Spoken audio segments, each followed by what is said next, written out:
దాదాపు ఇప్పటికీ 1,00,000 కోట్ల రూపాయలు ప్రజల కోసం సంక్షేమ కార్యక్రమాల కోసం మన ప్రభుత్వం ప్రజాప్రభుత్వం ఖర్చు పెట్టిందని చాలా సంతోషంగా ధైర్యంగా గర్వంగా కూడా నేను చెప్పగలుగుతాను.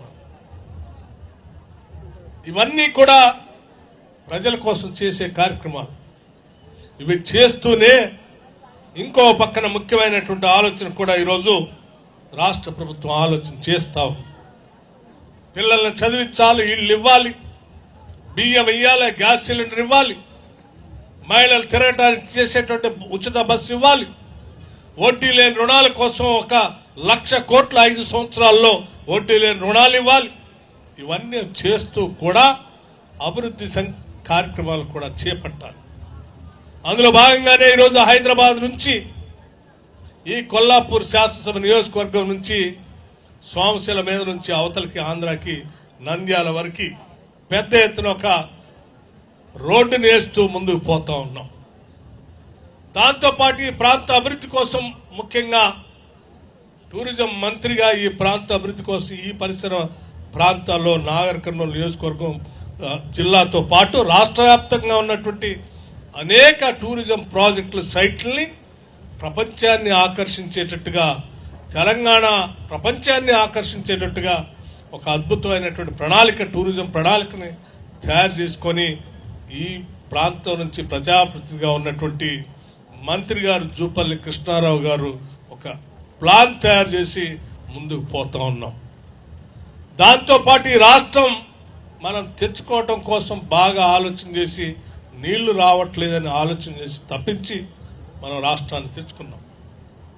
ఈరోజు అన్ని విషయాలు మనం మాట్లాడుకోవాలి. ఏ రాష్ట్రం అయితే ఏ ఉద్యోగాల కోసం, ఏ నీళ్ల కోసం, ఏ ఆత్మగౌరవం కోసం అయితే తెచ్చుకున్నామో ఇవాళ ఆ నీళ్లు 10 సంవత్సరాలు ఈ రాష్ట్రంలో ఇటు కృష్ణానది కానీ అటు గోదావరి నది పైన కానీ 10 సంవత్సరాలు పాలించినటువంటి టీఆర్ఎస్ ప్రభుత్వం ఒక్క ప్రాజెక్టు కూడా పూర్తి చేయలేదు.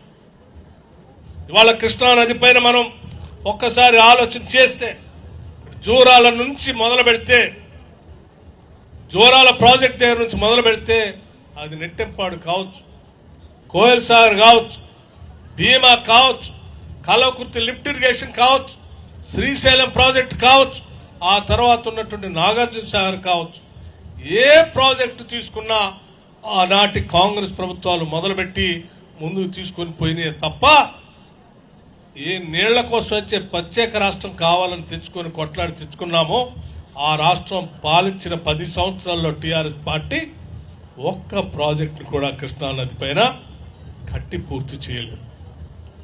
అలా చేసి ఉంటే ఈరోజు కృష్ణానది పైన ఉన్నటువంటి జల వివాదమే ఈరోజు ఈ ఇబ్బంది ఉండేది కాదు.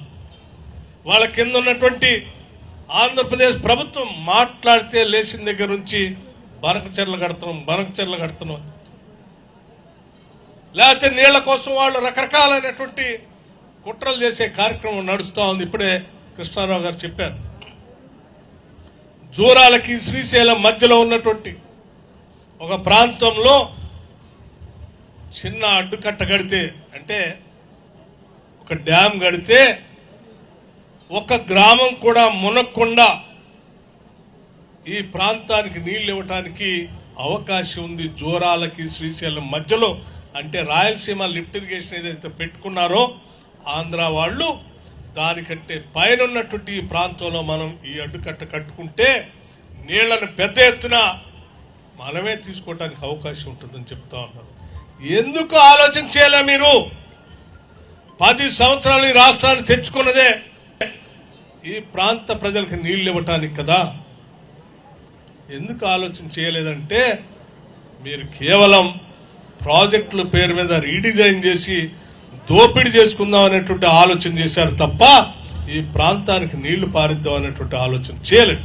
చేసి ఉండుంటే 10 సంవత్సరాల్లో అంతకుముందే మనం ఇచ్చినటువంటి జీవో ప్రకారం మొదలుపెట్టినటువంటి సర్వే చేసినటువంటి పాలమూరు రంగారెడ్డి ప్రాజెక్టునైనా కనీసం పూర్తి చేసేవాడు. పూర్తి చేయలే. పాలమూరు రంగారెడ్డి వదిలేసి వెళ్ళిపోయారు. ఇప్పుడు మనం వచ్చిన తర్వాత త్వరితగతిన ఈ పాలమూరులో రివ్యూ మీటింగ్స్ పెట్టి ఇక్కడ ఉన్నటువంటి ముఖ్యమంత్రి గారు భారీ బహిరంగ సభ పెట్టి ఈ ప్రాంత ప్రజలందరూ అనేక దశాబ్దాలుగా వెనకబడి ఉన్నటువంటి ప్రాంతం నల్లమల్ల బిడ్డగా నేను ముఖ్యమంత్రిని అయ్యాను, ఈ ప్రాంత వాసులందరికీ కూడా నీళ్లు అందించాల్సిన బాధ్యత నాది, దయచేసి మంత్రివర్గ సహచరులంతా కూడా దీనికి సహకరించాలని బహిరంగంగా పిలిపించి ఆ పిలుపును తీసుకొని ఈరోజు పెద్ద ఎత్తున ఈ పాలమూరు రంగారెడ్డి జిల్లా సంబంధించినటువంటి ఈ ప్రాజెక్ట్ ని స్పీడ్ గా మొదలుపెట్టి తీసుకునే కార్యక్రమాన్ని ఇరిగేషన్ శాఖ మంత్రులు ఉత్తమ్ కుమార్ రెడ్డి గారు, అట్లా ఈ జిల్లా నుంచి ప్రాతినిధ్యం మంత్రిగా ఉన్నటువంటి జూపల్లి కృష్ణారావు గారు నిత్యం రివ్యూ చేస్తూ ఆ కార్యక్రమాన్ని ముందుకు తీసుకొని పోతా ఉన్నారు. ఇవాళ వీళ్ళు చేసినంత స్పీడ్ ని ఆ రోజే వాళ్ళు చేసి ఉన్నట్లయితే పాలమూరు రంగారెడ్డి పూర్తి అయ్యేది, కరువైన అయిపోయేది, ఏదులు అయిపోయేది, ఒట్టెం అయిపోయేది, లేకపోతే ఉద్దండాపూర్ అయిపోయేది. ఈ పరివాహ ప్రాంతం అంతా నీళ్లు పారుతూ ఉండే, ఆ తర్వాత అవసరమైతే లక్ష్మీదేవిపల్లి కూడా పూర్తి చేసుకునేవాడు. ఎక్కడున్నారు మీరు? ఏం చేశారంటే ఏమీ చేయలేదు. దీన్ని ఈ కృష్ణానదిని ఇట్లా ఈ రకంగా గాలికి వదిలేశారు. పోనీ గోదావరి నది పైన ఏమన్నా ప్రాజెక్టులు మొదలుపెట్టి కట్టారా అంటే గోదావరి నది పైన ఉన్నటువంటి ప్రాజెక్టులు ఎస్ఆర్ఎస్పి ప్రాజెక్టు, ఆ తర్వాత శ్రీపాద ఎల్లంపల్లి ప్రాజెక్టు, ఆ తర్వాత ఉన్నటువంటి దేవాదుల లిఫ్ట్ ఇరిగేషన్, ఆ తర్వాత ఉన్నటువంటి రాజీవ్ సాగర్ ఇందిరాసాగర్ ప్రాజెక్టులు కాంతానపల్లి తుపాకులగూడెంతో కలిపి, ఇవి తప్ప గోదావరి మీద ఇవన్నీ ఆనాటి కాంగ్రెస్ ప్రభుత్వాలు మొదలుపెట్టి కంప్లీట్ చేసినటువంటి ప్రాజెక్టులే. మీరు వచ్చి 10 సంవత్సరాల్లో రాష్ట్ర వ్యాప్తంగా అటు గోదావరి పైన కానీ కృష్ణానది పైన కానీ మేము పూర్తి చేశాం ప్రాజెక్ట్ అని చెప్పుకోవటానికి చెప్పేటువంటి ఏకైక ప్రాజెక్టు కాళేశ్వరం ప్రాజెక్టు. ఏమైందయ్యా Kaleshwaram project? Doctor Babasaheb Ambedkar Pranahita Chevella project ని అక్కడ కట్టమనంటే 152 మీటర్ల ఎత్తులో దాన్ని తీసుకొచ్చి 100 మీటర్ల కింద తీసుకొచ్చి కట్టడమే కాకుండా 38,000 కోట్లతో అయ్యేదాన్ని 1,25,000 కోట్లు పెంచి కడితేవి, అది కుంగిపోయా కూలిపోయా. అంటే మీరు ఆ గోదావరిలో కూడా ఏ ప్రాజెక్టు కట్టి నీళ్లని పారించినటువంటి పరిస్థితి లేదు.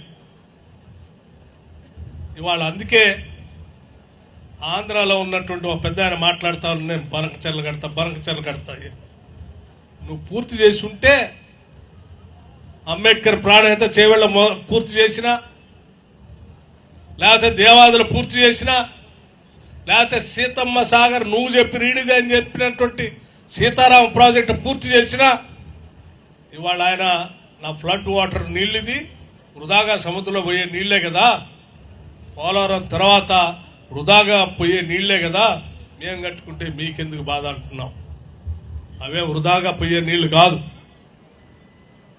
మేము ఇంకా కట్టుకోవాల్సినటువంటి ప్రాజెక్టులు పూర్తి చేయకపోవటం వల్ల కిందకి నీళ్లు వృధాగా